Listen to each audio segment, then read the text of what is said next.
మరి ఈ దినమున నాకు ఇవ్వబడిన టాపిక్ ఏంటంటే యేసుక్రీస్తు ప్రభువారు ఆయన శిలువలో పలికిన 7 మాటలను మనం ధ్యానించుకుందాం.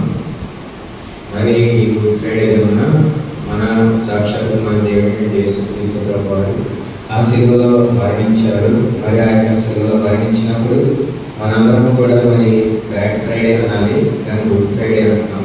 ఎందుకంటే మరి ఒకసారి మనల్ని పరిశీలించుకుంటే మన యొక్క పాపముల నిమిత్తమై, మన దోషముల నిమిత్తమై ఆయన ఆ శిలువలో మరణించాడు.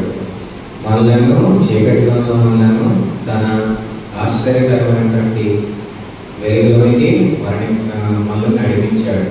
ఎందుకంటే ఆయన ఆ శిలువలో మరణించాడు కాబట్టి. అలాగే మన పాప దోషాలను తీసివేయడానికి, మనలను పాప విముక్తులుగా చేయడానికి, మనలను పరిశుద్ధులుగా మార్చడానికి యేసుక్రీస్తు ప్రభువారు ఈ యొక్క గుడ్ ఫ్రైడే దినమున ఆయన శిలువలో మరణించాడు.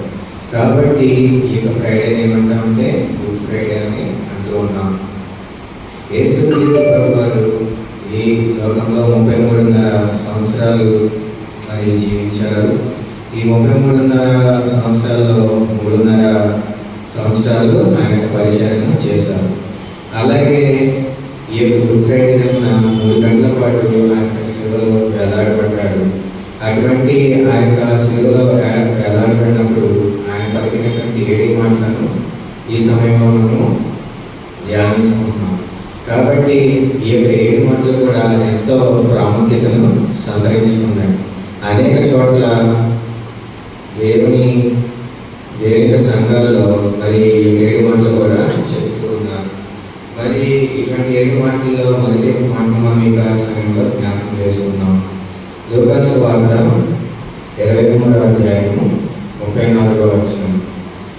లూకాసు సువార్త 23వ అధ్యాయము 34వ వచనం.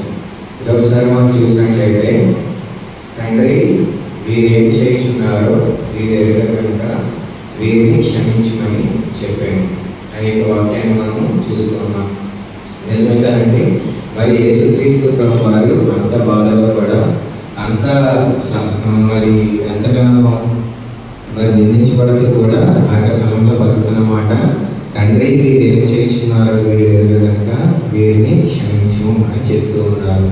ఎవరి విషయమే మరి క్రీస్తు ప్రభువారు చెప్తున్నారండి అని మనం మరి గమనించినట్లయితే, ఎవరైతే యేసుక్రీస్తు ప్రభువారిని ఆ సమయంలో మరి ఆయన కొడుతూ ఉన్నారో,